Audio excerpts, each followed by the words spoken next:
And so in the biblical story, we see this happening on a personal level, but also in families, and then in communities, and in whole civilizations that create injustice, especially towards the vulnerable.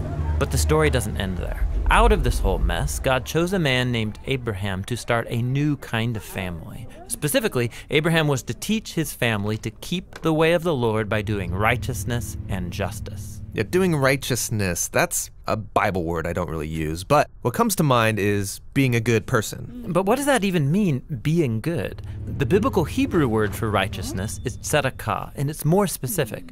It's an ethical standard that refers to right relationships between people. It's about treating others as the image of God, With the God-given dignity they deserve. And this word justice, it's the Hebrew word mishpat. It can refer to retributive justice. Like if I steal something, I pay the consequences. Exactly. Yet most often in the Bible, mishpat refers to restorative justice. It means going a step further, actually seeking out vulnerable people who are being taken advantage of and helping them. Yeah, some people call this charity. But mishpat involves way more. It means taking steps to advocate for the vulnerable and changing social structures to prevent injustice. So justice and righteousness are about a radical, selfless way of life. Yeah, and you find this idea all over the Bible.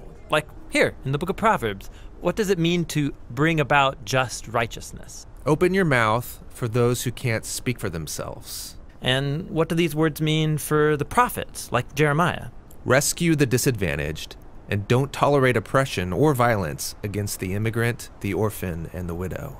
And like here, look in the book of Psalms. The Lord God upholds justice for the oppressed, gives food to the hungry, and sets the prisoner free. But he thwarts the way of the wicked. Whoa, he thwarts the wicked? Yeah, in Hebrew, the word wicked is rasha. It means guilty or in the wrong.